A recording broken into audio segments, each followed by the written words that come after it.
नमस्ते।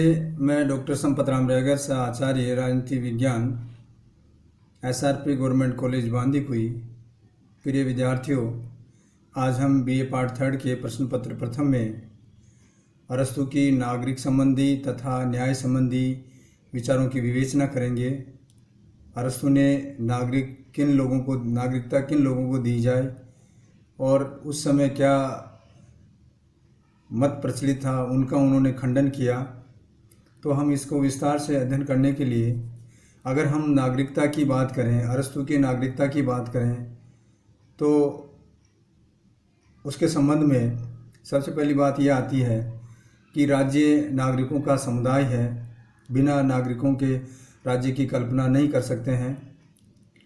पर बात यह आती है कि नागरिक किसे कहें, किसको कह सकते हैं, क्या उसमें गुण हैं या क्या चीज़ें होनी चाहिए जिसके आधार पे हम कह सकते हैं कि अमुक व्यक्ति इस राज्य का नागरिक है।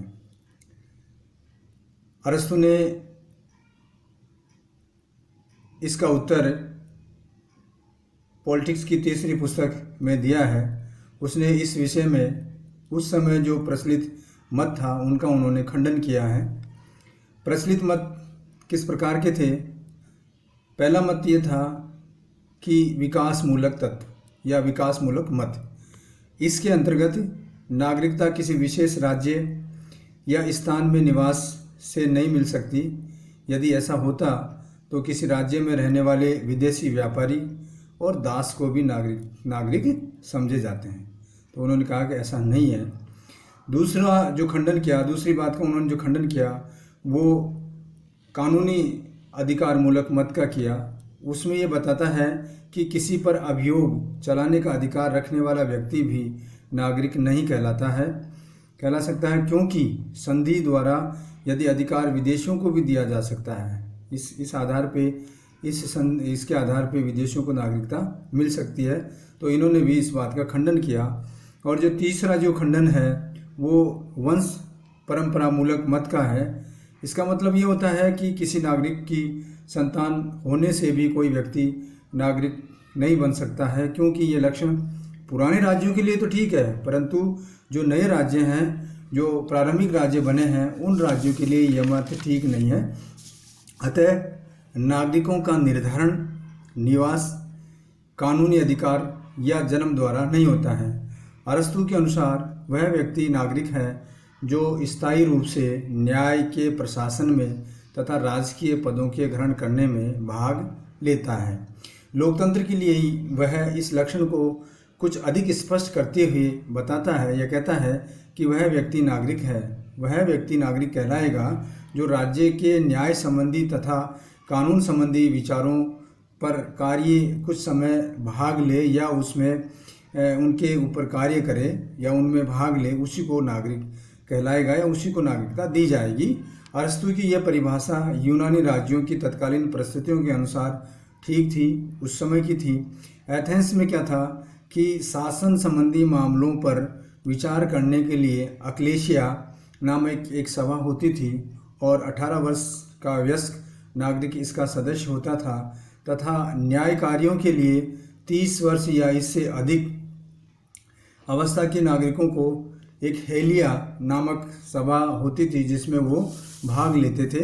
हेलिया नामक सभा में वो भाग लेते थे। इसके साथ ही अगर हम इसकी बात करें, अरस्तु के मतानुसार इन दोनों सभाओं के कार्यों में भाग लेने वाला, न्याय और प्रशासन में प्रत्यक्ष भाग लेने वाला व्यक्ति ही नागरिक कहलाता है।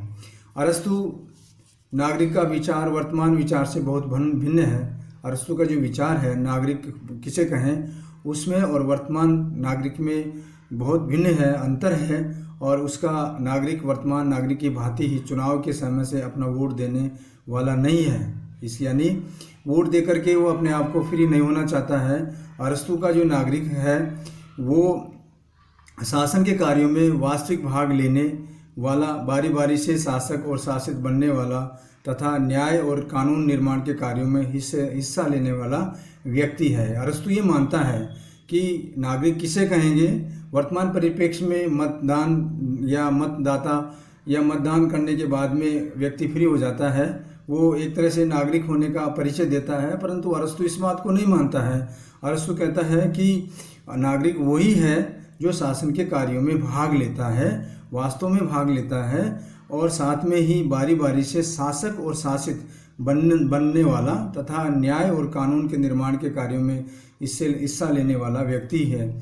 ऐसा भाग वही व्यक्ति ले सकता है जिसके पास में, ऐसा वही करेगा जिसके पास में पर्याप्त समय यानी अवकाश हो, जिन्हें अपने जीवन निर्वाह के लिए धन कमाने के कार्यों में व्यस्तता न रहना पड़ो, यानी उनको धन की आवश्यकता नहीं है, उसके पास में पर्याप्त धन हो।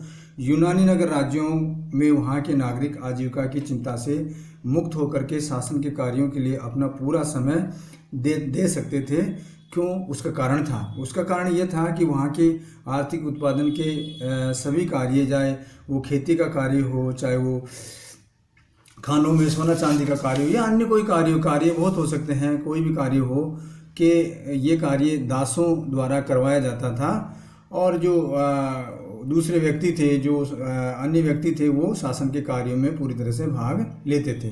नागरिकता के संबंध में शासन और न्याय के कार्यों में वास्तविक भाग लेने का उच्च आदर्श रखने वाले और इन कार्यों में भाग न लेने वाले व्यक्तियों को अरस्तु नागरिकता से वंचित कर देता है। यानी अरस्तु ये कहता है कि उसी व्यक्ति को नागरिकता दी जा सकती है, या वही नागरिक कहलाएगा जो शासन और न्याय के कार्यों में वास्तव में भाग लेता हो। अगर भाग नहीं लेता है तो उसको नागरिकता नहीं दी जा सकती है।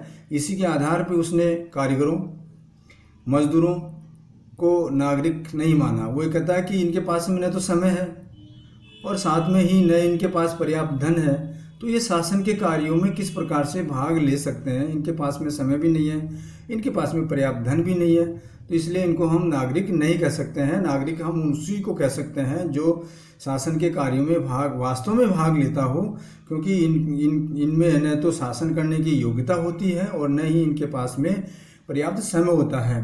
तो यहाँ अरस्तु का ये विश्वास था कि शारीरिक परिश्रम आत्मा के अनुदार तथा उच्च गुणों के लिए अनुपयुक्त बनाता है। अरस्तु ये मानता है कि शारीरिक कार्य करने वाला व्यक्ति वो आत्मा से अनुदार तथा उच्च गुणों के में अनुपयुक्त होता है, यानी उसके अंदर उच्च गुण निवास नहीं करते हैं, केवल वो श्रम के लायक ही है और उसको शासन के कार्य नहीं दिए जाते हैं। तो इस प्रकार उसने राज्यों में रहने वाले बहुसंख्यक श्रमजीवी वर्ग को, मजदूरों तथा किसानों को नागरिकता देने के अधिकार से वो वंचित करता है। बहुत बड़े वर्ग को अरस्तु वंचित करता है कि यह इस शासन के कार्य लायक नहीं है, बहुसंख्यक हैं, मजदूर हैं, ये शासन के कार्यों को नहीं समझते हैं। अब हम बात करते हैं अरस्तु की नागरिकता के दोष। अरस्तु ने अपनी जो नागरिकता है किनको दी जाए, किनको नहीं दी जाए, तो उसके क्या दोष हो सकते हैं? उसके बहुत सारे दोष हैं, उन दोषों की हम चर्चा करेंगे। पहला दोष तो यह है कि ये लक्षण वर्तमान युग की दृष्टि से अति और अनुदार और अभिजातंत्रीय है, यानी एरिस्टोक्रेट है। वर्तमान समय में जो आज का समय है वो प्रतिनिधि मूलक यानी रिप्रेजेंटेटिव लोकतंत्रीय शासन व्यवस्था वाले विशाल राज्यों में इसको लागू नहीं कर सकते हैं। तो ये एक बहुत बड़ा दोष है। अरस्तु ये मानता है कि कुछ व्यक्तियों को ही नागरिकता दी जाए जिनके पास में पर्याप्त समय हो और पर्याप्त धन हो, साथ साथ में वो शासन के कार्यों में भाग लेने वाले व्यक्ति हों, उन्हीं को नागरिकता दी जाए। परंतु ये संभव नहीं है। ये एक इस प्रकार के एरिस्टोक्रेट यानी अभिजातंत्रीय व्यवस्था है, तो इन्होंने इसमें दोष है। दूसरा जो चीज़ है, लक्षण है, वो ये केवल उन्हीं राज्यों में लागू हो सकती है जहाँ शासन और न्याय के सभी कार्य नागरिक करते हों। वर्तमान राज्य में ऐसा न होने वाला, ये होने से ये लक्षण इन पर लागू नहीं हो सकता है। तीसरा जो दोष है वो यह है कि इससे अधिकांश जनता नागरिक के अधिकार से वंचित हो गई है। इस प्रकार से जो बहुत बड़ा ग्रुप है, मजदूर वर्ग है, बहुसंख्यक वर्ग है, उसको नागरिकता प्राप्त नहीं होगी, इसलिए कुछ लोगों को नागरिकता प्राप्त होगी। तो ये भी एक बहुत बड़ा दोष है कि राज्य में रह रहे व्यक्तियों को कुछ को नागरिकता है और कुछ को नागरिकता नहीं है। कुल मिलाकर के बहुत बड़े वर्ग को नागरिकता दी नहीं गई है और ये कहा गया कि ये शासन के कार्यों में भाग लेने योग्य नहीं है, क्योंकि इनके पास में ये परिश्रम करते हैं और परिश्रम करते हैं तो ये इनके पास में इस प्रकार का कोई उच्च आदर्श नहीं है और ये इस प्रकार के कार्य के योग्य नहीं है, तो इसलिए इनको नागरिकता नहीं दी जाए। तो ये भी एक बहुत बड़ा अवगुण है, दोष है। इसके साथ ही हम बात करते हैं उस लक्षण के अनुसार विदेशों में बसाए गए उपनिवेशों की समूची जनता को भी इसका अधिकार का प्रयोग नहीं कर सकती है, क्योंकि शासन सभा तथा न्यायालयों की सदस्य उपनिवेशों में रहने वाले व्यक्तियों तक विस्तरणीय नहीं हो की जा सकती है।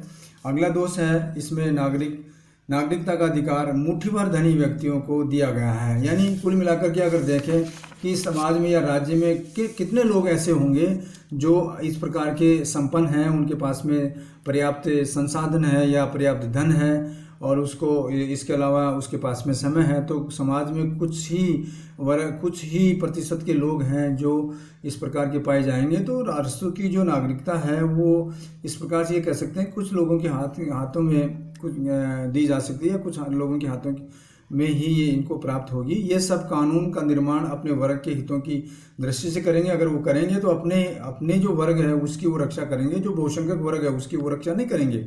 इसका ये दुष्परिणाम निर्धन वर्गों को भोगना पड़ेगा, और साथ में जो इसका इफेक्ट आएगा, जो प्रभाव आएगा वो निर्धन व्यक्तियों पर आएगा। तो राज्य का ये लक्ष्य भी अधिकांश व्यक्तियों का हित साधन है। अगर नेचर जाने कि राज्य क्या है, राज्य क्यों बना है, तो राज्य के बनने के पीछे भी यही लॉजिक है, यही उद्देश्य है कि राज्य अधिकांश व्यक्तियों को हित साधन है और उसके अंदर रह रहे व्यक्तियों का सबका हित साधना चाहिए। यह तभी संभव है जब उसमें अधिकांश व्यक्तियों का सहयोग प्राप्त हो सके।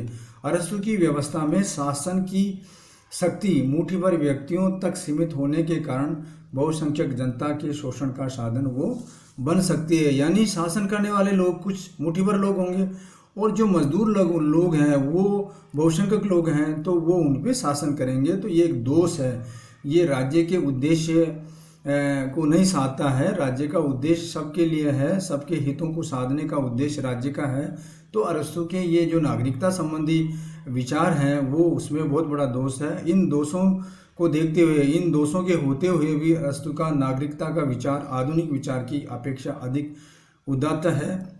वह प्रत्येक नागरिकों के लिए शासन में भाग लेना आवश्यक समझाता है। यानी कुल मिलाकर के अगर आज भी हम इसको आज के परिप्रेक्ष्य में देखना चाहें या इसकी उपयोगिता देखना चाहें, तो अरस्तु के विचार से ये चीज़ सामने आती है कि नागरिक वही व्यक्ति है या नागरिकता उसी व्यक्ति को दी जानी चाहिए जो वास्तव में शासन के कार्यों में भाग लेता हो। तो कुल मिलाकर के अगर हम एक बात को साधें कि राज्य में रह रहे व्यक्तियों का वास्तविक कार्य यह है कि वो शासन के कार्यों में वास्तविक रूप से भाग लें, तो इसका ध्येय आज वर्तमान में भी इसकी उपादेयता सिद्ध होती है और इसकी उपयोगिता सिद्ध होती है, जिससे कि ये लगता है कि राज्य में रह रहे व्यक्तियों का ये उद्देश्य है कि उसके अंदर शासन के कार्यों में भाग ले।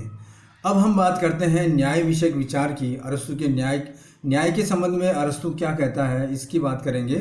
तो प्लेटो की भांति ही अरस्तु भी न्याय को राज्य के लिए बहुत महत्वपूर्ण मानता है। जैसा कि प्लेटो ने माना वैसा ही अरस्तु भी राज्य के लिए न्याय को एक महत्वपूर्ण मानता है, किंतु दोनों के स्वरूप में कुछ भिन्नता है, दोनों के स्वरूप में कुछ अंतर है। अरस्तु न्याय को सद्गुणी का समूह मानता है। प्रत्येक व्यक्ति के लिए न्यायप्रिय होने के लिए यह आवश्यक है कि वह अपने समुदाय के अन्य समुदायों के प्रति नैतिक कर्तव्यों को पूरी तरह से वो पालन करे। नैतिक कर्तव्य क्या हैं उनको वो निभाए। न्याय के स्वरूप में स्पष्ट करने के लिए अरस्तु इसके दो अंतर या भेद बताता है कि दो भेद हैं। उसमें पहला भेद तो यह है कि न्याय सामान्य न्याय सामान्य होना चाहिए, यानी जनरल जस्टिस होना चाहिए। इससे उसका जो आशय है पड़ोसियों के प्रति किए जाने वाली भलाई के सभी कार्य हैं और अच्छाई के सब कार्यों को सभी सद्गुणों या महत्वपूर्णों को साधना है, यानी उसके साथ साथ साधना है। सद्गुणों को साधने के बाद में जो दूसरा जो दृष्टिकोण है वो विशेष न्याय का है। विशेष न्याय में इसका संबंध भलाई के विशेष रूपों से लिया गया है, जिसके आधार पर हम दूसरों के साथ न्यायोचित व्यवहार करते हैं। और इसका अरस्तु पुनः दो उपभेद यानी वापस इसके दो भागों में उसको बांटता है। और दो भाग, पहला भाग तो है वितरणात्मक न्याय का अर्थ यह है कि राज्य अपने नागरिकों को राज्य में रह रहे नागरिकों को वह राजनीतिक पदों, यानी क्या राजनीतिक पद हैं, और क्या जो राजनीतिक पदों के साथ साथ सम्मानों या अन्य लाभों या पुरस्कारों का बंटवारा न्यायपूर्ण रीति से करें, क्योंकि इसके लिए विषम वितरण के अर्थात किसी विशेष वर्ग को ही सभी राजकीय पदों के लिए दिए जाने वाले राज्य में गंभीर दोष उत्पन्न हो सकते हैं।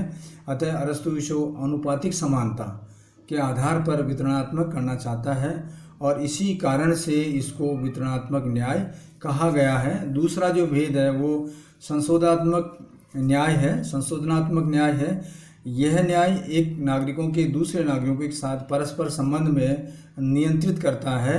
राज्य के विभिन्न सदस्यों के पारस्परिक व्यवहार में उत्पन्न होने वाले दोषों को दूर करके उनका संशोधन करना होता है। ये व्यवहार ऐच्छिक और अनैच्छिक रूप से दो प्रकार के हैं। इस प्रकार का व्यवहार ऐच्छिक भी है और अनैच्छिक भी है। अब हम बात करते हैं प्लेटो और अरस्तु के न्याय के विचार में कोई क्या भेद है, दोनों के विचारों में क्या भेद है, उन भेद का अध्ययन करेंगे, उनके बारे में जानकारी प्राप्त करेंगे।